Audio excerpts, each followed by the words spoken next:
भवतु सहनौ भुनक्तु सह वीर्यं करवावहै तेजस्विनावधीतमस्तु मा विद्विषावहै। ॐ शान्ति शान्ति शान्तिः। ॐ असतो मा सद्गमय तमसो मा ज्योतिर्गमय मृत्योर्मामृतंगमय।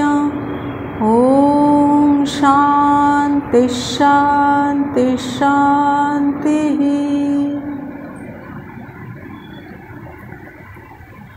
ब्रह्मानन्दं शिवं शान्तं प्रेमरूपं निरञ्जनं योगीशमद्भुतं नित्यमखण्डाद्वैतलक्षणं विज्ञानं त्रिगुणातीतं तुरीयाभेदसंगितं सुबोधं शारदं चैव विवेकशशिभूषणं समन्वयमहाचार्यं युगधर्मस्वरूपिणं सर्वदेवस्वरूपं श्रीरामकृष्णं नमाम्यहम्। আপনাদের সকলের অন্তরস্থ ঈশ্বরকে অত্যন্ত ভক্তিপূর্বক অভেদভাবে নমস্কার নমস্কার নমস্কার। আজকে একটি বিশেষ শুভ তিথিতে আমরা এখানে সকলে সমবেত হয়েছি। ভগবান শ্রী রামকৃষ্ণ দেবের যে অন্তরঙ্গ 16 জন পার্ষদ ছিলেন তাদের অন্যতম সম্ভবত সর্বকনিষ্ঠ পার্ষদ শ্রীমৎ স্বামী বিজ্ঞানানন্দজি আজ শুভ জন্মতিথি। তাই আজ আমরা স্বামী বিজ্ঞানানন্দজির জীবন, তার দিব্য কর্ম বিষয়ে আলোকপাত করবার চেষ্টা করব। স্বামী বিজ্ঞানানন্দের পূর্ব নাম ছিল হরিপ্রসন্ন চট্টোপাধ্যায়। তার পিতা তারকনাথ চট্টোপাধ্যায়ের আদি বাসস্থান ছিল 24 পরগনা জেলার অন্তর্গত বেলঘরিয়াতে। কর্তব্যের জন্য তিনি বাস করছিলেন এটোয়াসে। শুক্রবার 15ই কার্তিক 1275 বঙ্গাব্দ বৈকুণ্ঠ চতুর্দশীতে, ইংরাজিতে 1868 খ্রিস্টাব্দে 30শে অক্টোবর হরিপ্রসন্ন জন্মগ্রহণ করেন। ছোটবেলায় কাশী ধামে তিনি পিতার গৃহে থেকে পড়াশোনা করেন। পরে বেলঘরিয়ায় তার যে আদি গৃহ, পিতৃগৃহ, সেইখানে আসেন। তার পিতা ইংরেজ সরকারের কমিশারিয়েট কাজ করতেন। দ্বিতীয় আফগান যুদ্ধের সময় কোয়েটারে তার মৃত্যু হয়। ছোটবেলায় তিনি পিতাকে হারান, কিন্তু তাতে তিনি বিশেষ কাতর হয়েছিলেন বটে, কিন্তু আত্মীয় স্বজনের যত্নে তিনি সান্ত্বনা লাভ করেছিলেন। আর বেলঘরিয়া থেকে তিনি ট্রেনে গমনাগমন করতেন, বিদ্যালয়ে পড়াশোনায় রত ছিলেন। 1882 খ্রিস্টাব্দে কলকাতার হেয়ার স্কুল থেকে প্রথম বিভাগে তিনি উত্তীর্ণ হন। আর তার 3 বছর পরে সেন্ট জেভিয়ার্স কলেজ থেকে প্রথম বিভাগে FA পাশ করেন। এই কলেজে স্বামী শারদানন্দ, কুমিল্লার বরদাসুন্দর পাল এবং প্রবাসী সম্পাদক রামানন্দ চট্টোপাধ্যায় তার সহাধ্যায়ী ছিলেন। বিয়ে পড়বার জন্য হরিপ্রসন্নকে পাটনায় যেতে হলো। সেখানে পাঠ শেষ করে তিনি ইঞ্জিনিয়ারিং শিক্ষার জন্য পুনায় গমন করলেন। পুনায় ব্যয়বহুল খুব একটা ছিল না বলে তখন অনেক বাঙালি ছাত্ররা সেখানে মেসে থেকে পড়াশোনা করতেন, এখনও যেমন ছাত্ররা করে থাকেন। হরিপ্রসন্ন অপর 6টি ছাত্রের সঙ্গে থেকে তার জ্যেষ্ঠ তাঁতের প্রেরিত মাসিক 25 টাকায় ব্যয় নির্বাহ করতেন। ছাত্র জীবনে তার ধর্মভাব বিশেষ লক্ষ্য করার মতো ছিল। তিনি প্রতিদিন গায়ত্রী মন্ত্র জপ করতেন। তার অনুপ্রেরণায় ছাত্ররা স্থির করেন তার নিজ প্রয়োজনে যেসব পুস্তক বা যন্ত্রপাতি এগুলো ক্রয় করবেন সেগুলো মেসের অপর সকল ছাত্ররাও ব্যবহার করতে পারবেন এবং কেউ চলে গেলে পরবর্তী ছাত্রদের জন্য সেগুলো রেখে যেতে হবে, রাখা থাকবে। ছোটবেলায় তিনি খুব সত্যবাদী ছিলেন। একবার তার মাতা নকুলেশ্বরী দেবী তাকে মিথ্যাবাদী বলেন। তিনি তাতে প্রবল প্রতিবাদ জানান। এতে মাতার প্রত্যয় হলো না। তখনও মাতার বিশ্বাস হলো না দেখে ক্ষোভ সহকারে তিনি বললেন, আমি যদি মিথ্যা কথা বলে থাকি তবে আমি ব্রাহ্মণ নই, এবং তৎক্ষণাৎ নিজের যে যজ্ঞ উপবীত সেটি ছিন্ন করলেন। মাতা এতে ভীত হয়ে বললেন, কি মহা অকল্যাণ করলি। দৈব দুর্বিপাকে তার পরের দিনই পিতার মৃত্যু সংবাদ এলো। তখন সদ্য বিধবা মাতা দারুণ শোকে বললেন, তোর অভিশাপেই এমনটি হলো। আর একটি ঘটনায় তার আস্তিকতার প্রমাণ পাওয়া যায়। তিনি শুনেছিলেন যে বানর মৃত্যুকালে রাম নাম করে। একদিন তিনি বাড়ির বাঁশঝাড়ের দিক থেকে বন্দুকের শব্দ শুনতে পান আর ছুটে গিয়ে দেখলেন যে গুলিতে আহত একটি বানর নিচে চিত হয়ে পড়ে করজোরে কাঁদছে। তার মনে হলো বানর সত্যি রাম নাম করে প্রাণ ত্যাগ করছে। পুনা কলেজের এই নিয়ম ছিল যে দুইজন ছাত্র প্রথম ও দ্বিতীয় স্থান অধিকার করতেন। তারা যথাক্রমে বোম্বাই ও ভারত সরকারের চাকরি পেতেন। মেধাবী ছাত্র হরিপ্রসন্ন প্রথম না হোক অন্তত দ্বিতীয় স্থান তো অধিকার করবেনই, এই বিষয়ে কারও কোনো সন্দেহ ছিল না। কিন্তু সহপাঠী রাধিকা প্রসাদ একান্ত দরিদ্র ও তার চাকরির বিশেষ প্রয়োজন আছে দেখে হরিপ্রসন্ন তাকে বললেন, ভাই, আমি এবছর পরীক্ষা না দিয়ে আগামী বছর বসবো। রাধিকা প্রসাদ দুর্ভাগ্যক্রমে দ্বিতীয় স্থান যদিও অধিকার করতে পারেননি, তবু হরিপ্রসন্নের সহৃদয়তায় তিনি মুগ্ধ হয়েছিলেন এবং সেটা স্মরণ রেখে পঞ্চমুখে তিনি তার প্রশংসা করতেন। পরবর্তী বছরে অর্থাৎ 1892 খ্রিস্টাব্দে পরীক্ষায় হরিপ্রসন্ন দ্বিতীয় স্থান অধিকার করে কলেজ ত্যাগ করেন। তার প্রথম না হবার কারণটি কি ছিল? সেটি ছিল যে কলেজের যে ভূতত্ত্বের অধ্যাপক তিনি একজন খ্রিস্টান পাদ্রী ছিলেন, হিন্দু ধর্মের খুব নিন্দা করতেন। একদিন তিনি জন্মান্তরবাদে বিদ্রূপ করতে থাকেন। তাতে হরিপ্রসন্ন সমুচিত জবাব দেন। এতে অধ্যাপক নিরস্ত্র হলেন বটে, কিন্তু মনে মনে তার রাগটা ছিল। ওই ছাত্রের ঔদ্ধত্যের প্রতিশোধ তিনি নিলেন কিভাবে? প্রশ্নোত্তর পরীক্ষার সময় ভূতত্ত্বে কম নম্বর পেয়ে হরিপ্রসন্নকে দ্বিতীয় স্থান গ্রহণ করতে হলো। ছোটবেলায় বেলঘরিয়ায় পিতৃগৃহে যখন তিনি ছিলেন তখনই তিনি শ্রী রামকৃষ্ণদেবের পূর্ণ দর্শন লাভ করেছিলেন। সেই দিন বিকালে 4টের সময় তিনি সমবয়স্কদের সঙ্গে খেলা করছিলেন। এমন সময় একটি সঙ্গী সংবাদ আনলো যে পরমহংস মহাশয় বেলঘরিয়ার উদ্যানে এসেছেন। সেটি ছিল 1879 খ্রিস্টাব্দ 15ই সেপ্টেম্বর। কেশবচন্দ্রের সঙ্গে তিনি সেখানে মিলিত হতে আসছেন। ক্রীড়ারত হরিপ্রসন্ন পরিধানে একটি মাত্র ধুতি ছিল। ওই অবস্থাতেই তিনি নুন কোট খেলা ত্যাগ করে সঙ্গীদের সঙ্গে পরমহংসদেবকে দেখতে আসেন।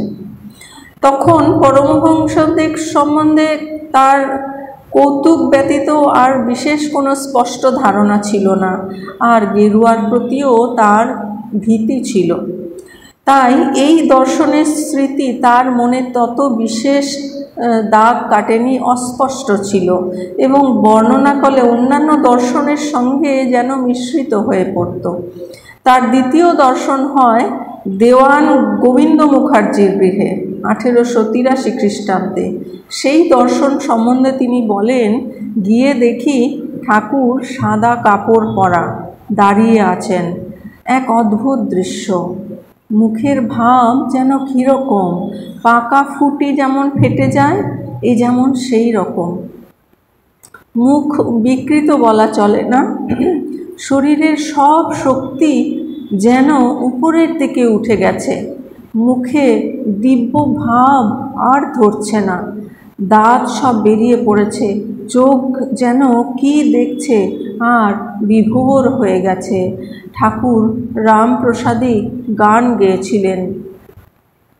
গানের সঙ্গে সঙ্গে তার ওই রকম ভাব দেখে মনে হলো তিনি যেন মা কালীকে প্রত্যক্ষ দেখতে পাচ্ছেন আর আনন্দে মেতে আছেন। কিছু পরে ঠাকুর বসলেন। ঠাকুর যখন দাঁড়িয়েছিলেন তখন যেন মা কালীর ভাব, কিন্তু শ্রী কৃষ্ণেরও ভাব। সেই দিন সন্ধ্যার পরে তারা বাড়িতে ফিরলেন। তারপর 1883 নভেম্বর মাসে তিনি সহপাঠী শারদানন্দ ও বরদা পালের সঙ্গে নৌকা যোগে দক্ষিণেশ্বরে গমন করেন এবং ঠাকুরের পদপ্রান্তে প্রণাম করবা মাত্র তিনি জানালেন যে তিনি তখনই কলকাতায় যাবেন, ঠাকুর কলকাতায় যাবেন, গাড়ি আনতে গেছে। ঘরের মেঝেতে মাদুরে বসে তিনি তখন উপস্থিত বাবুরাম মহারাজকে জিজ্ঞাসা করলেন যে সেই গন্তব্যস্থলের ঠিকানাটা কি, আর ঠাকুরের কাছ থেকে এটাও জানলেন যে সেইখানে তারা যেতে পারেন। তদনুসারে তারা নৌকা যোগে মণিমল্লিকের সিঁদুরিয়াপটির বাড়িতে অপরাহ্ন 4টার সময় উপস্থিত হয়ে ঠাকুরের লীলা দর্শন করে তৃপ্ত হলেন। সেদিন গৃহে ফিরতে তার দেরি হলো, স্বাভাবিক। তাই জননী হরিপ্রসন্নকে কারণ জিজ্ঞাসা করলেন। পরমহংসদেবের কাছে গিয়েছিলিস? শুনে মাতা ভৎসনা করলেন আর বললেন, সেই পাগলার ওখানে গিয়েছিলে যে 350 ছেলের মাথা খারাপ করে দিয়েছে? গর্ভধারিণীর এই কথার উল্লেখ করে হরিপ্রসন্ন মহারাজ বলতেন যে সত্যিই মাথা খারাপ বটে, এখনও মাথা গরম আছে। তারপর একদিন দক্ষিণেশ্বরে আগত হরিপ্রসন্ন গৃহকোণে বসে ঠাকুরকে দর্শন ও তার বচন সুধা পান করতে থাকেন। ক্রমে ভক্তরা যখন উঠে গেলেন, শুধু এক কোণে হরিপ্রসন্নই আছেন আর ছোট খাটটিতে ঠাকুর উপবিষ্ট। ঠাকুর মৃদু হাস্যে হরিপ্রসন্নকে নিরীক্ষণ করছেন। আর হরিপ্রসন্ন বিদায় নেবেন এই ভেবে উঠলেন। ঠাকুর বললেন, তুই কুস্তি লড়তে পারিস? আমার সঙ্গে লড়তে পারবি? দেখি লড় তো, এক হাত। এই বলে সোজা দাঁড়িয়ে পড়লেন। হরিপ্রসন্নের তখন পালোয়ানের মতো চেহারা, সুগঠিত বলিষ্ঠ দেহ। তিনি খুব ব্যায়াম করতেন, 200 ডন এবং 250 বৈঠক দিতে পারতেন। আর কুস্তি লড়াটাকে তার মতো যুবকেরই কর্ম বলে তিনি মনে করতেন। তাই অবাক হয়ে ভাবতে লাগলেন, ভালো রে ভালো, এ কেমন সাধু দেখতে এলাম, সাধু কুস্তি লড়তে চায়। প্রকাশ্যে বললেন, লড়তে জানি। ততক্ষণে ঠাকুর হাস্য সহকারে পালোয়ানের মতো ঠুকতে ঠুকতে ক্রমেই হরিপ্রসন্নের দিকে অগ্রসর হয়ে তার 2 হাত নিজের করদ্বয়ে গ্রহণপূর্বক ঠেলতে লাগলেন। আর অগত্যা হরিপ্রসন্ন তাকে ঠেলতে ঠেলতে একেবারে ঘরের দেওয়ালে চেপে ধরলেন। ঠাকুরের মুখে তখনও মৃদু হাসি, আর হাতে হরিপ্রসন্নের করদ্বয়। হরিপ্রসন্নের মনে হলো যে যেন কি একটা অলৌকিক শক্তি ঠাকুরের দেহ থেকে শিরশির করে তার দেহে প্রবেশ করছে। তার শরীর রোমাঞ্চিত ও অবশপ্রাপ্ত হয়ে গেল, অবশ প্রায় হয়ে গেল।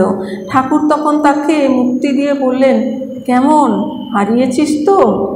তারপর নিজের খাটটিতে গিয়ে বসলেন। এক অজ্ঞাত শক্তির নিকট পরাজিত হরিপ্রসন্ন তখন অননুভূত আনন্দে বিভোর। স্বল্পক্ষণ পরে ঠাকুর এসে আস্তে আস্তে তার পিঠ চাপড়ে বললেন, মাঝে মাঝে এখানে আসিস, একদিন এলে কি হয়? এই ধরনের আরও কথা ঠাকুর বললেন। আরও কয়েকবার হরিপ্রসন্ন দক্ষিণেশ্বরে গিয়েছিলেন। দুই একবার সেখানে রাত্রিবাসও করেছিলেন। রাত্রে ঠাকুর অল্পই আহার করতেন, দুই একখানি প্রসাদী লুচি, একটু পায়েস ও একটু সন্দেশ। কেউ উপস্থিত থাকলে সেও তার কিছু অংশ পেত। প্রথম রাত্রে হরিপ্রসন্ন আহারের এইরূপ ব্যবস্থা দেখে খুব চিন্তিত হয়েছিলেন। ভেবেছিলেন সে রাত্রি উপবাসেই কাটবে। কিন্তু ঠাকুর নহবত থেকে রুটি ও তরকারি আনিয়ে তাকে দিলেন।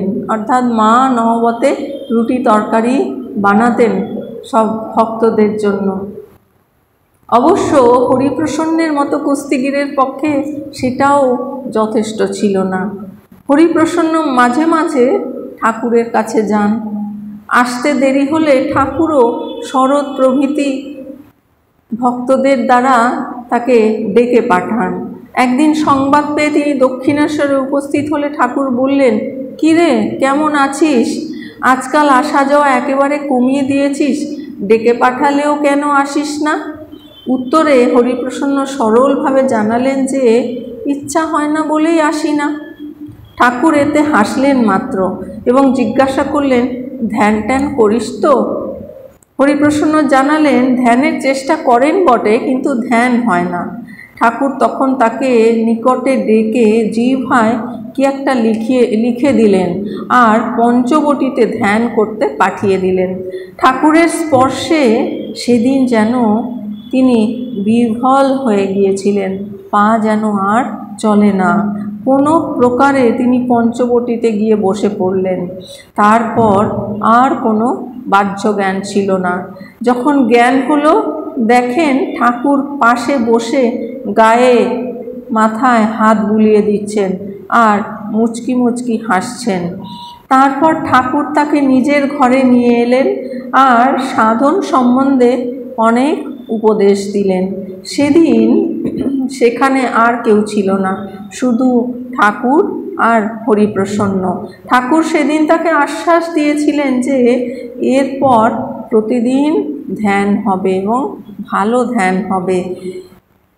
আর স্ত্রীলোক সম্বন্ধে তিনি বিশেষ সাবধান করে বলেছিলেন, দেখ, তোরা হলি মায়ের লোক, তার অনেক কাজ তোদের করতে হবে।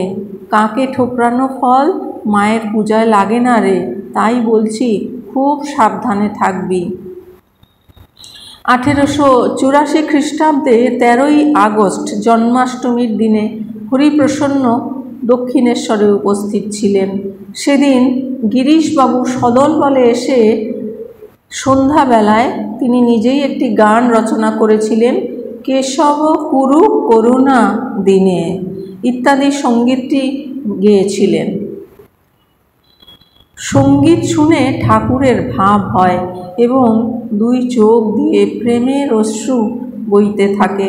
তিনি ভাবাবস্থায় গিরিশবাবুকে আলিঙ্গন করেন ও কোলে উপবেশন করেন। গিরিশবাবু চলে গেলেন। অনেক রাত হয়েছে দেখে ঠাকুর হরিপ্রসন্নকে বললেন, রাত অনেক হয়েছে, আর যে কাজ নেই, আজ এখানেই থেকে যা। হরিপ্রসন্ন সেই রাত্রিতে কালীবাড়িতেই থেকে যান। মাঝরাত্রে জেগে দেখেন ঠাকুরের ঘুম নাই, মা মা করিতেছেন আর মশারির চারিপার্শ্বে ঘুরিতেছেন। হরিপ্রসন্ন ভাবতে লাগলেন, ইনি কি পাগল হলেন নাকি? ঘুম নাই, বিশ্রাম নাই, কেবল মা মা। লোকে যে বলে পাগলা বামুন, এ তো দেখছি সত্যি তাই। পরদিন বাড়ি যেতেই তার এক দিদি জিজ্ঞাসা করল যে কাল রাত্রে কোথায় ছিলি? কালীবাড়িতে ছিলেন শুনে বললেন, ওই পাগলা বামুনটার কাছে বুঝি? ওরে, তার কাছে যাসনি, সে লোকটা পাগল। আমি প্রায়ই ওই ঘাটে গঙ্গা স্নান করতে যাই, তার সব দেখেছি, সব জানি। হরিপ্রসন্ন সব শুনে শুধু হাসলেন। হরিপ্রসন্ন প্রথম যেদিন ঠাকুরের মুখে শুনলেন যে রাম, যে কৃষ্ণ, সেই এই শরীরে শ্রীরামকৃষ্ণ, সেদিন তার কিন্তু তেমন বিশ্বাস হয়নি।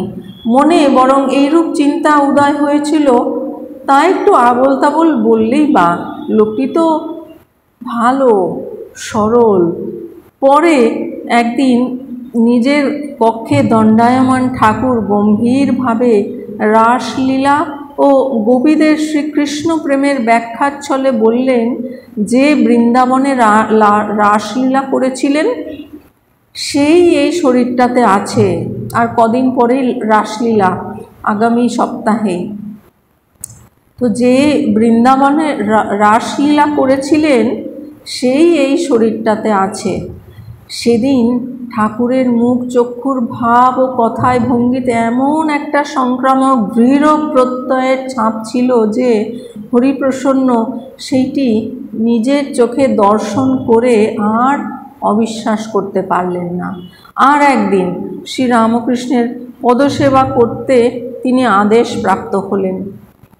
আর তিনি এত জোরে জোরে সবলে টিপতে লাগলেন যে ব্যথিত সুরে ঠাকুর বলে উঠলেন, ওরে আস্তে আস্তে। সম্ভবত ওই দিনেই কোন্নগর থেকে আগত এক ভদ্রলোক প্রসঙ্গান্তে চলে গেলে ঠাকুর বললেন, আমি সকলের অন্তর কাচের আলমারির মধ্যে জিনিসপত্র রাখলে যেমন দেখা যায় ঠিক সেই রকম দেখতে পাই। এই কথা শুনে ভীত মনে হরিপ্রসন্ন ভাবতে লাগলেন, তাহলে তো তিনি আমার ভেতরেও কি আছে সব দেখতে পাচ্ছেন। এরূপ চিন্তা কিন্তু বড়ই অস্বস্তিকর। তবে হরিপ্রসন্নের এইটুকুনি ভরসা ছিল যে ঠাকুর প্রত্যেকের ভালোটাই বলতেন, তিনি কিন্তু কখনো মন্দটা বলে অপ্রস্তুত করতেন না। যুবক হরিপ্রসন্নের মনে প্রশ্নের অবধি ছিল না। একদিন জিজ্ঞাসা করলেন, ঈশ্বর সাকার না নিরাকার? শ্রীগুরু উত্তর দিলেন, ঈশ্বর সাকারও আবার নিরাকারও, আবার সাকার নিরাকারের পারও। যা কিছু দেখছিস সবই ঈশ্বর। সেই অপূর্ব বাণী শুধু শব্দ রাশি রূপেই শিষ্যের কর্ণে প্রবেশ না করে একটা অজ্ঞাত শক্তি মিশ্রিত হয়ে তার মনোরাজ্যে প্রবেশ করে সেখানে আবাস স্থাপন করল, মনে গভীর রেখাপাত করল। সেই জ্ঞানকে তিনি পরে অতি উচ্চ জ্ঞানের সঙ্গে তুলনা করতেন এবং এই ঘটনাটি এইরূপ আবেগ ভরে বর্ণনা করতেন যে সতই মনে হতো যেন সেটা পুনরুল্লেখ মাত্র নয়, বরন্তু সেইটা হচ্ছে নিজের অনুভূতিরই কিঞ্চিত বহিঃপ্রকাশ। মনে রাখতে হবে যে হরিপ্রসন্ন কান্ট, হেগেল প্রভৃতি পাশ্চাত্য দার্শনিকের মতবাদ অবগত ছিলেন এবং স্বয়ং তর্ক করতেও খুব পছন্দ করতেন। একদিন ঠাকুরকে বলেও ফেলেছিলেন, মশাই আপনি কি জানেন, আপনি কি এইসব বই পড়েছেন? ঠাকুর উত্তর দিয়েছিলেন, তুই কি বলছিস, বইটই সব ফেলে দে, ওতে জ্ঞান নেই, ওগুলো সব অবিদ্যা। হরিপ্রসন্ন শ্রীরামকৃষ্ণকে শেষ দর্শন করেন এক রাত্রে। তখন ঠাকুরের গলরোগের প্রারম্ভ অবস্থা। অতঃপর তিনি বাঁকিপুরে পড়তে চলে যান। সেখানে তিনি ঠাকুরের লীলা অবসানের সংবাদ পান।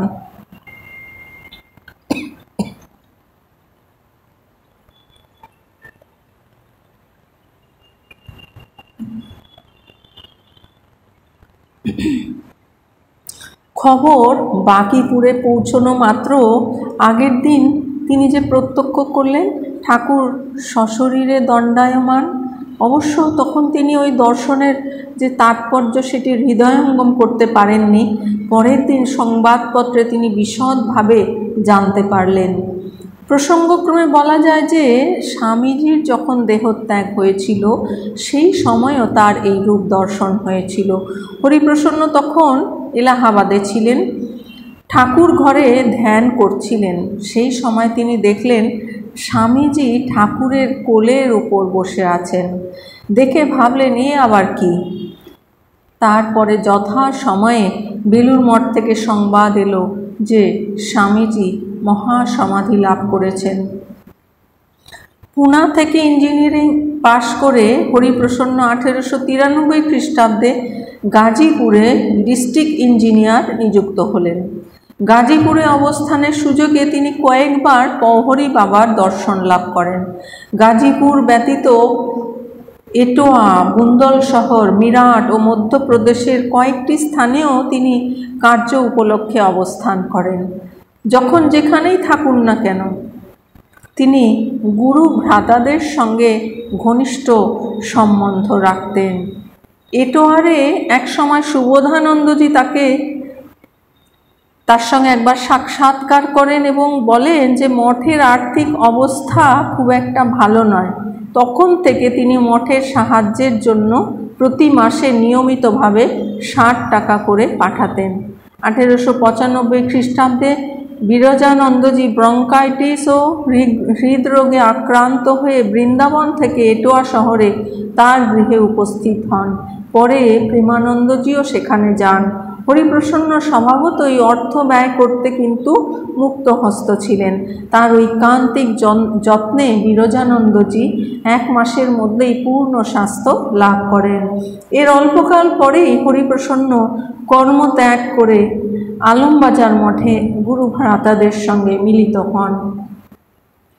মাতার ভরণ পোষণের স্থায়ী ব্যবস্থা ও কনিষ্ঠ ভ্রাতার পাঠের অধ্যয়নের ব্যয় তিনি যত্ন করে চাকরি করে জোগাড় করলেন। এই সময়ে সেই কারণেই তিনি এতদিন চাকরি করেছিলেন। এই সময়ে এই 2 প্রয়োজনের মোটামুটি অনুরূপ অর্থ সঞ্চিত হওয়ায় তিনি সাংসারিক কর্তব্য ভার থেকে মুক্ত হলেন। আলমবাজার মঠে তিনি অতি নম্র এবং দীন ব্রহ্মচারী বেশে থাকতেন। হঠাৎ দেখলে কেউ কিন্তু বিশ্বাসই করতে পারত না ইনিই হচ্ছেন একজন উচ্চপদস্থ রাজকর্মচারী ইঞ্জিনিয়ার। মঠে অবশ্য কেউ কর্ম সমাপন করে তিনি নিজের ঘরে একান্ত মনে ধ্যানে নিমগ্ন থাকতেন। 1897 খ্রিস্টাব্দে স্বদেশ প্রত্যাগত স্বামী বিবেকানন্দ যখন উত্তর পশ্চিমাঞ্চলে ভ্রমণ করছিলেন তখন হরিপ্রসন্ন মহারাজ তার আহ্বানে তার কাছে যান এবং সেখানে মিলিত হন। দেরাদুন, রাজপুতানা প্রভৃতি বিভিন্ন স্থানে তারা ভ্রমণ করেন। তারপর মঠে প্রত্যাবর্তন করেন এবং স্বামীজির নির্দেশ অনুসারে তিনি শ্রী শ্রী ঠাকুরের সম্মুখে যথাবিধি সন্ন্যাস গ্রহণ পূর্বক বিজ্ঞানানন্দ নামে সুপরিচিত হন। আলমবাজার থেকে মঠ বেলুড়ে নীলাম্বর বাবুর বাগান বাড়িতে স্থানান্তরিত হয়। স্বামী বিজ্ঞানানন্দ সেখানে আগমন করেন। স্বামীজির আদেশে মঠের জন্য যে জমি কেনা হয়েছিল সেখানে গৃহ নির্মাণ কার্যের দায়িত্ব গ্রহণ করেন। এই জন্য তাকে জমির মাপ, বাড়ির নকশা, আনুমানিক ব্যয়ের পরিমাণ এইসব নির্ধারিত করতে এবং সমস্ত কাজই নিজের হাতে করতে হতো। অতএব গল্প গুজব করার তিনি কোনো সময়ই পেতেন না, আর তিনি ওটা পছন্দও করতেন না।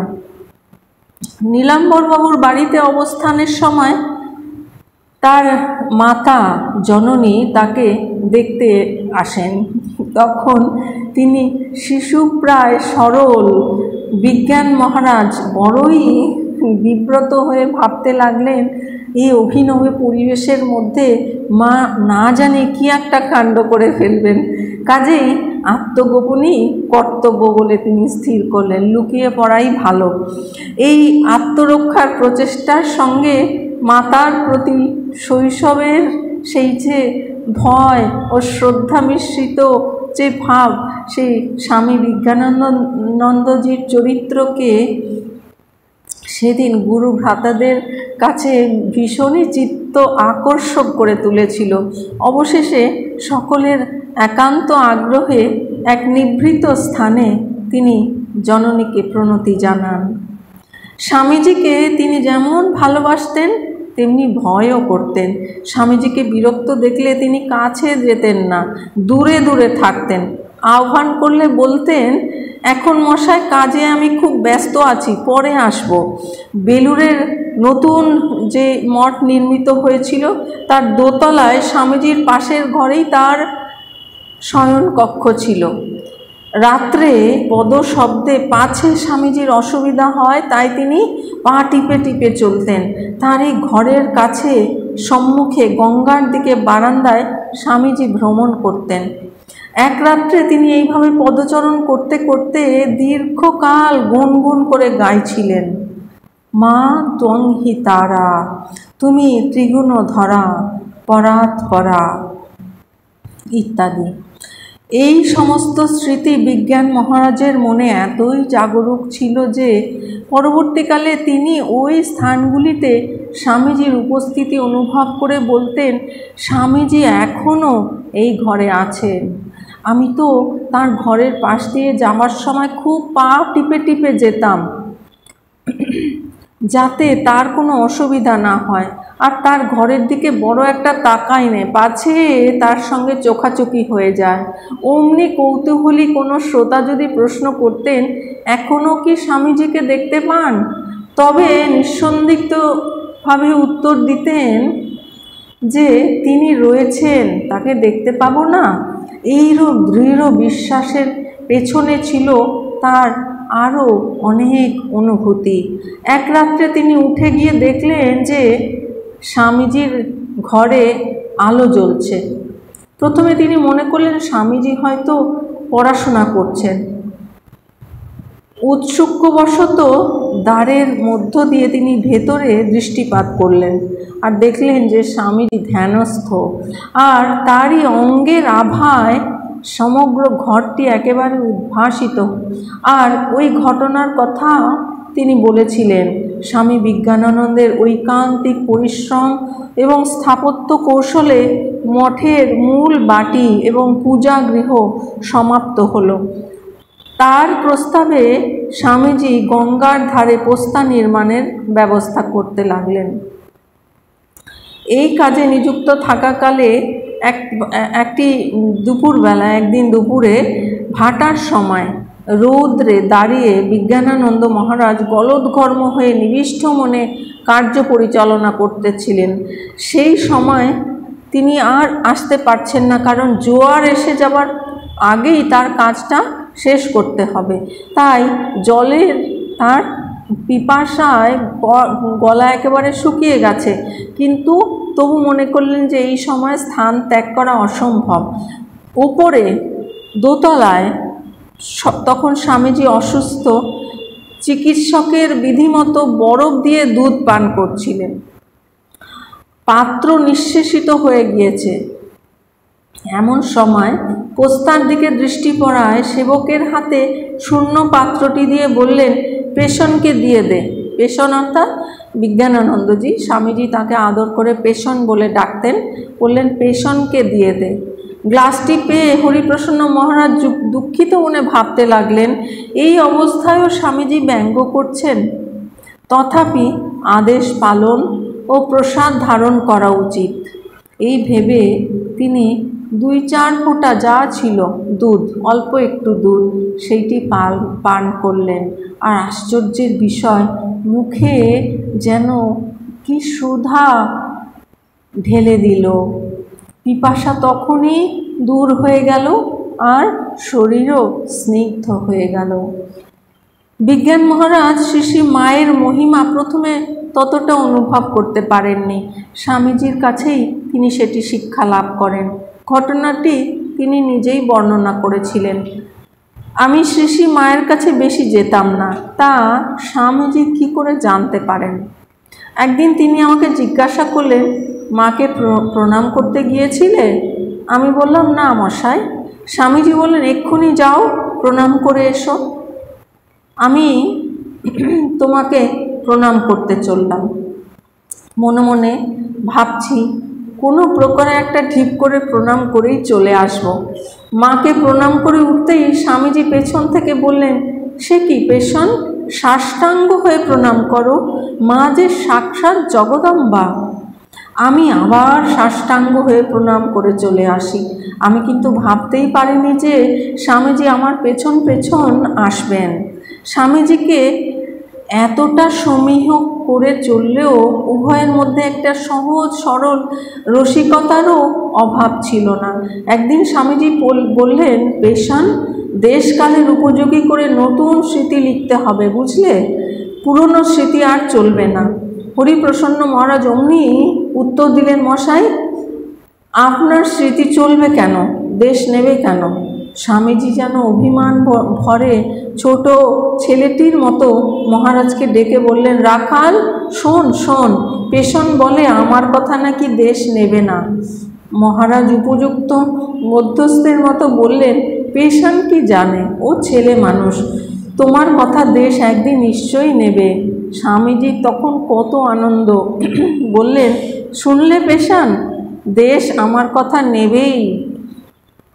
শুধু দেশ কেন, সারা বিশ্বই আজ স্বামীজির কথা নিচ্ছে।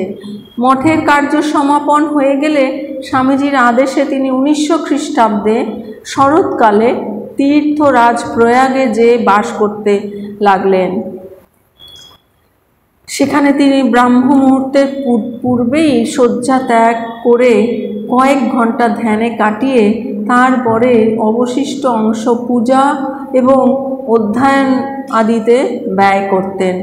অধ্যয়নে তিনি এতই তন্ময় হয়ে যেতেন যে সময়ের জ্ঞান থাকত না, বা কারো আগমনে তার ব্যাঘাত হতো না। কারো আগমনে তিনি অধ্যয়নে এতটাই গভীরভাবে মগ্ন থাকতেন, তিনি টেরও পেতেন না। এরই এক সময়ে তিনি পণ্ডিত ভগবত দত্তের সঙ্গে বেদ অধ্যয়ন করেন। অপরাহ্ন প্রধানত ধ্যানেই কাটিয়ে তিনি সন্ধ্যায় ক্লাবের কার্যে মন দিতেন। ওই সময়ে আগন্তুক বালকদের তিনি গীতা পড়াতেন।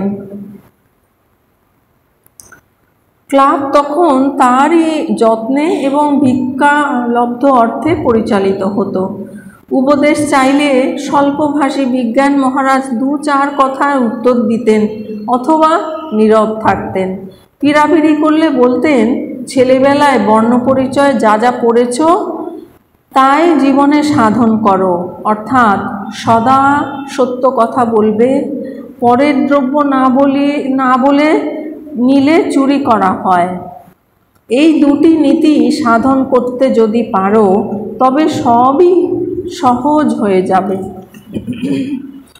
আপনাতে ডুবিয়া যাওয়া, এটাই ছিল তার সাধনার উদ্দেশ্য। তিনি প্রত্যেকটি কাজে ছিলেন নীরব আর নিয়ম অনুবর্তী এবং একনিষ্ঠ। বৃথা গল্প গুজবে তিনি সময় নষ্ট করতেন না, কিংবা বিনা প্রয়োজনে বন্ধু বান্ধবদের বা ভক্তদের গৃহেও যেতেন না।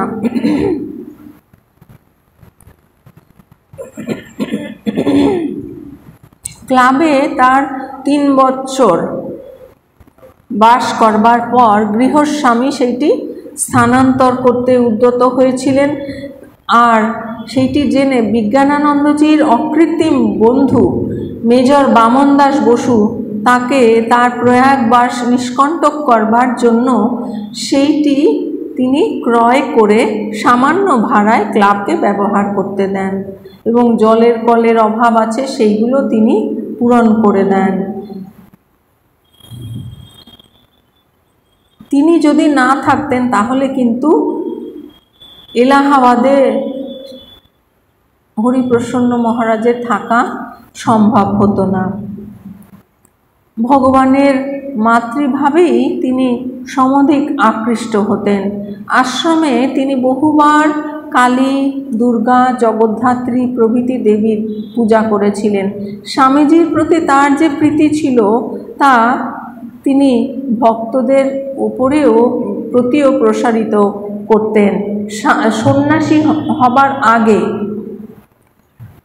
তখন থেকেই ভক্তরাজ স্বামী সদাশিবানন্দ রাত্রিতে আশ্রমে থাকতে দিয়ে বিজ্ঞান মহারাজ বলেছিলেন, স্বামীজির কোনো চেলা যদি আরামে থাকতে পারে তা দেখা আমার একান্ত কর্তব্য। শেষ বয়সে তার পা ফুলেছে দেখে বেলুর মঠে জনৈক সাধু তাকে বলেছিলেন, একজন ডাক্তার দেখালে ভালো হয়। তাতে তিনি উত্তর দিয়েছিলেন, আমার ডাক্তারের ওপর মোটেই বিশ্বাস নেই। সাধুটি জানালেন যে একজন খুব বড় ডাক্তার মঠে যাতায়াত করেন, তাকেই ডাকা হবে। বিজ্ঞানানন্দজি জিজ্ঞাসা করলেন যে তার চেয়ে বড় ডাক্তার আছে? উত্তর হলো, নীলরতন বাবু তার চেয়ে বড় ডাক্তার। এই যে নীলরতন সরকার, যার নামে নীলরতন সরকার হসপিটাল, যার নামে, সেই নীলরতন বাবু তিনি বড় ডাক্তার। আবার প্রশ্ন হলো, তার চেয়ে বড়? উত্তর, তার চেয়ে বড় এখানে আর কেউ নেই। বিজ্ঞানানন্দজি মহারাজ তখন বললেন, একজন আছেন, তিনি হচ্ছেন ঠাকুর, তার চেয়ে বড় আর কেউ নেই। বস্তুতেও ঠাকুরের ওপর তিনি সর্বতোভাবে নির্ভর করতেন, আর কথাবার্তায় এটাই প্রকাশ পেত। সারনাথে তিনি মিউজিয়াম দেখতে যান, সেখানে গাইড বিভিন্ন বস্তু দেখাতে থাকেন এবং তাকে একটি বিশেষ বুদ্ধ মূর্তির সম্মুখে নিয়ে এলে তিনি সেখানে এক দিব্য দর্শন লাভ করেন। সেই মূর্তিতে বুদ্ধের জন্ম থেকে মহাপরিনির্বাণ পর্যন্ত জীবন বৃত্তান্ত বর্ণিত ছিল। বৃত্তান্তটি স্তরে স্তরে অনুধাবন করতে করতে তার কাছে সমস্ত ব্রহ্মাণ্ড অন্তর্হিত হয়ে গেল এবং তিনি নিজে যেন একটি ক্ষুদ্র বিন্দুর মতো এক নিরাকার জ্যোতিষ সমুদ্রের কূলে দাঁড়িয়ে ওই জ্যোতি নিরীক্ষণ করতে লাগলেন। ক্রমে তার সত্তা যেন সেই সমুদ্রে বিলীন হয়ে গেল, শুধু রইল শান্তি, জ্ঞান ও আনন্দ। এই ভাব কতক্ষণ ছিল তা তিনি জানেন না। গাইড তাকে অগ্রসর হতে বললে তিনি যন্ত্রের মতো অগ্রসর হলেন বটে, কিন্তু তিনি যেন নেশায় বিভোর। এই নেশা তার ছিল 3 দিন। তিনি বলেছিলেন, অন্যত্র তীর্থ দর্শনাদিতে সেখানে নানান রকম অনুভব হলেও সারনাথের মতো অনুভব তার হয়নি। আর একবার তিনি স্থির করেছিলেন সারনাথ দেখে তারপর কাশী বিশ্বনাথ দর্শনে যাবেন। কিন্তু সারনাথ থেকে ফেরার পথে কি হলো, বিশ্বনাথ তো, তার মনে হলো যে বিশ্বনাথ তো একটি পাথরের ঢেলা ছাড়া আর কিছুই নন। যা হোক, তারপরে কাশীতে আরেক সময় তিনি বিশ্বনাথের দর্শন পান। সেখানে সেবাশ্রমের বাটি নির্মাণের জন্য তিনি এলাহাবাদ থেকে কাশীতে যান এবং স্টেশন থেকে এক্কা করে সেবাশ্রমের দিকে অগ্রসর হন। আর সেখানে তিনি গাড়ি থেকে পড়ে যান আর তার পা চাকার মধ্যে ঢুকে গিয়ে একটা তার উপরে ভারী বাক্স পড়ে যায় আর পায়ে খুবই আঘাত লেগেছিল। তিনি কোনো প্রকারে সেবাশ্রমে এসে ডাক্তারকে দেখালেন। আঘাতের ফলে তার জ্বর হলো। বিছানায় পড়ে ছটফট করতে করতে তিনি ভাবতে লাগলেন, হা বিশ্বনাথ, ঠাকুরের কাজের জন্য তোমার রাজত্বে এলাম, নিঃস্বার্থ কাজ, তা এরকম হলো, কাজের ক্ষতি হচ্ছে। পরে দুপুরবেলা দ্বিপ্রহর রাত্রে স্বপ্নে তিনি দর্শন করেন জটাজুটমণ্ডিত শিব মৃদু মন্দ হাস্য সহকারে তার দিকে অগ্রসর হচ্ছেন। তিনি ভাবলেন শিব তাকে নিয়ে যেতে এসেছেন, তাই বললেন, কি শিব ঠাকুর, আমাকে কি নিয়ে যেতে এসেছেন? এখন আমি যাব না, ঠাকুরের কাজ আছে, তাই আগে সেই কাজ করতে হবে। কিন্তু সে কথা কে শোনে? শিব হাসতে হাসতে অগ্রসর হয়ে তাকে গাঢ় আলিঙ্গন করলেন। সে হিম স্পর্শে তার সমস্ত যন্ত্রণা দূর হয়ে গেল। শিবকে তিনি বললেন, এখন তবে এসো, ঠাকুরের কাজ করতে হবে। পরদিন উঠে দেখেন যে জ্বরও নেই, পায়ের ব্যথাও নেই, সব সেরে গেছে। এই সঙ্গে এলাহাবাদের একটি দর্শনের উল্লেখ করে আমরা এই প্রসঙ্গ থেকে অন্য প্রসঙ্গে যাব। তখন শীতকাল, প্রত্যেক দিন রাত্রে, শেষ রাত্রে উঠে তিনি গঙ্গা স্নানে যেতেন। সেই দিনও তিনি ত্রিবেণী সঙ্গমে স্নান করে গঙ্গার স্তব করে আশ্রমে ফিরছেন। এমন সময় দেখলেন এক দিব্য শ্রীমণ্ডিতা বালিকা 3টি বেণী দুলিয়ে তার সম্মুখে চলছেন। প্রথমে তিনি এটা স্বাভাবিকভাবেই গ্রহণ করেছিলেন, কিন্তু অকস্মাৎ সেই মূর্তি অন্তর্হিত হওয়ায় তিনি বুঝলেন তিনি হচ্ছেন ত্রিবেণী মাই। অনুগ্রহপূর্বক তাকে এই দর্শন দিয়ে কৃতার্থ করেছেন। 1918 অব্দে তার মাতা প্রয়াগে পূর্ণ কুম্ভ স্নান করতে আসেন। সেইবার পুত্রের সেবায় তিনি অত্যন্ত প্রসন্ন হন, তাকে প্রাণ ভরে আশীর্বাদ করেন। মায়ের আশীর্বাদ কত দুর্মূল্য তা বিজ্ঞানানন্দজি জানতেন। তিনি বলেছিলেন, গর্ভধারিণী যদি খুশি থাকেন, ঠাকুরও শীঘ্র কৃপা করেন। কুম্ভ থেকে ফিরে অল্পকাল পরেই তার জননী দেহত্যাগ করেন।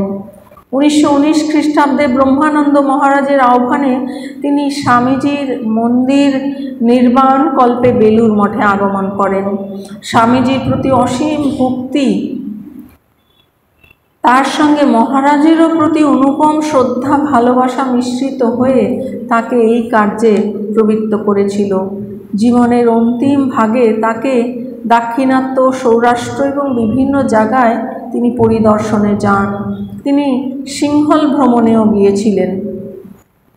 1935 অব্দে তিনি প্রয়াগ থেকে বেলুর হয়ে ভুবনেশ্বরে গমন করেন।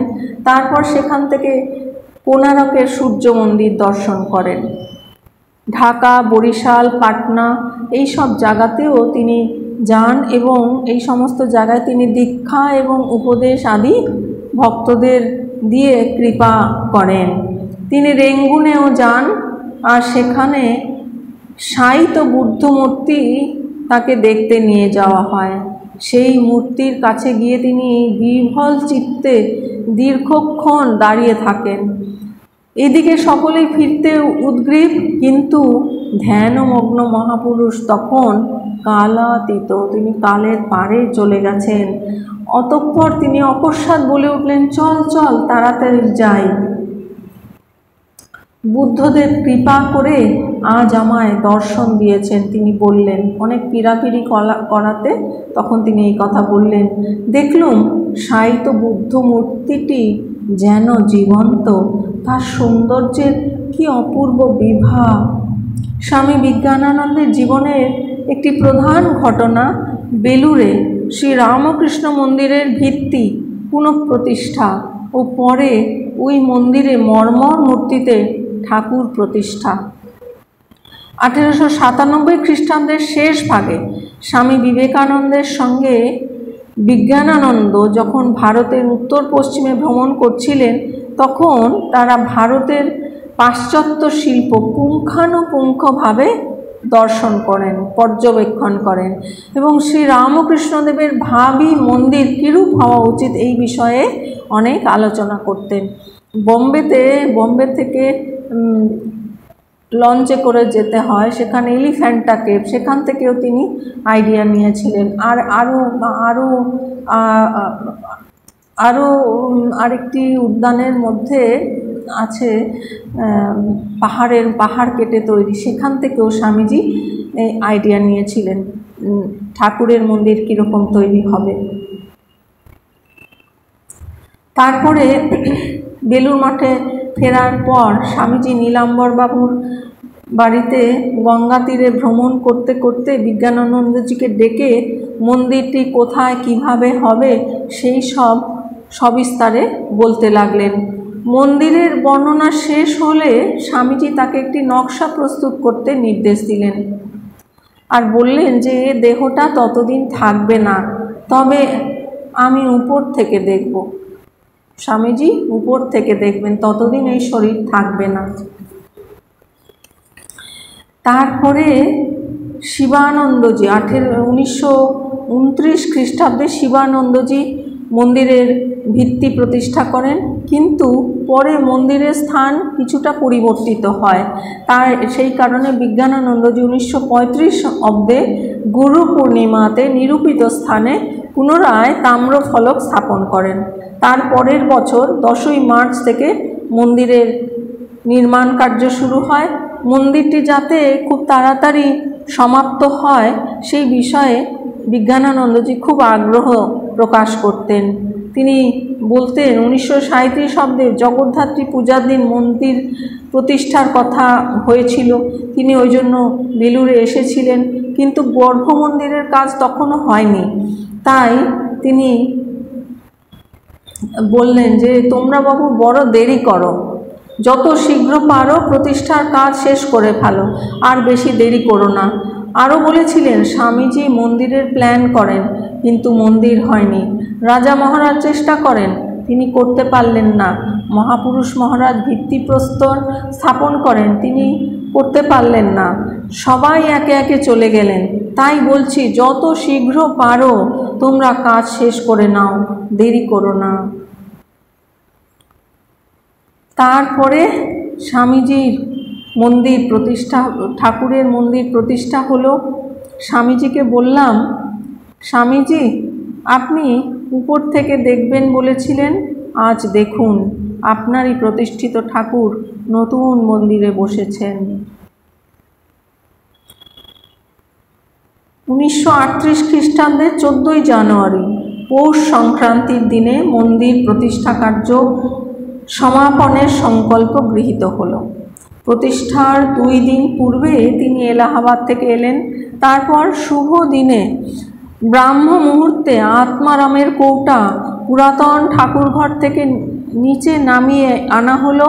সেইটি নিয়ে অতি বৃদ্ধ বিজ্ঞান মহারাজ, তখন তার শরীর বৃদ্ধ হয়ে গেছে, মোটর গাড়িতে উঠলেন।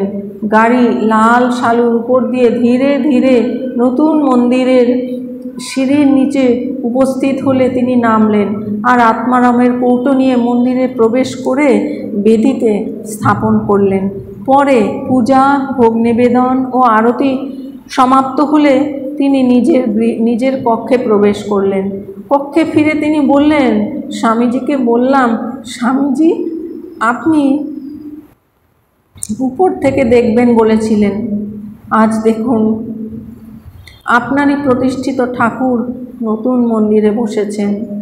তখন আমি স্পষ্ট দেখতে পেলাম স্বামীজি, রাখাল মহারাজ, মহাপুরুষ মহারাজ, শরৎ মহারাজ, হরি মহারাজ, গঙ্গাধর মহারাজ প্রভৃতি সকলেই দাঁড়িয়ে আছেন। তার একটু পরে তিনি বলেছিলেন, এবার আমার কাজ শেষ হলো। স্বামীজি আমার উপর যে কাজের ভার দিয়েছিলেন সে ভার আজ আমার মাথা থেকে নেমে গেল। 1934 খ্রিস্টাব্দে তিনি বেলুর মঠের ট্রাস্টি এবং সমগ্র মঠ এবং মিশনের ভাইস প্রেসিডেন্ট নির্বাচিত হন। তারপর অখণ্ডানন্দজির দেহত্যাগের পরে 1937 খ্রিস্টাব্দে তিনি প্রেসিডেন্ট হন। 1938 অব্দে শ্রী রামকৃষ্ণ উৎসবের সময় তিনি শেষবার বেলুর মঠে আসেন। উৎসব হয়ে যাওয়ার পর 8ই মার্চ এলাহাবাদে ফিরে যাবার পর থেকেই তার শরীর ক্রমে অসুস্থ হতে থাকে। চিরকাল স্বাবলম্বী ও ঈশ্বর পরায়ণ তিনি জাগতিক প্রতিকার এবং চিকিৎসা আদিতে বিশ্বাস করতেন না। সুতরাং প্রতিদিন অবস্থার অবনতি হতে থাকল। তিনি কারোর সেবা গ্রহণ বা কোনো রকম চিকিৎসা নিতে সম্মত হলেন না, বরং বাইরের লোকের আসা বন্ধ করে দিলেন। এদিকে আবার যথাসময়ে চেয়ারে বসে দৈনন্দিন কার্যের নির্দেশও দিতে লাগলেন। কিন্তু 9 এপ্রিল তাকে শয্যা গ্রহণ করতে হলো। তখন সেবকদের একান্ত অনুরোধে তিনি সামান্য হোমিওপ্যাথিক চিকিৎসার সম্মতি জানালেন। ডাক্তার এসে বললেন যে বেরি হয়েছে। ওই সময়ে রাত্রে প্রায়ই তিনি মা মা শব্দ উচ্চারণ করতেন। আহার সমস্ত বন্ধ হয়ে গিয়েছিল। মাঝে মাঝে শুধু তিনি একটু জল পান করতেন। অবশেষে 25শে এপ্রিল সোমবার বিকেল 3:20 সময় তিনি লীলা সম্বরণ করলেন। পরদিন কাশী, হরিদ্বার ও অন্যান্য স্থান থেকে সমস্ত সাধু সন্ন্যাসীরা এলেন এবং শোভাযাত্রা সহকারে তার পূত দেহ ত্রিবেণী সঙ্গমে নিয়ে গিয়ে সেখানে সলিল সমাধি দিলেন। তার আশীর্বাদ আমাদের সকলের ওপর বর্ষিত হোক, এই প্রার্থনা। ওম পূর্ণমদঃ পূর্ণমিদং পূর্ণাৎ পূর্ণমুদচ্যতে পূর্ণস্য পূর্ণমাদায় পূর্ণমেবাবশিষ্যতে। ওম শান্তি শান্তি শান্তি। হরি ওম তৎসৎ। শ্রীরামকৃষ্ণার্পণমস্তু।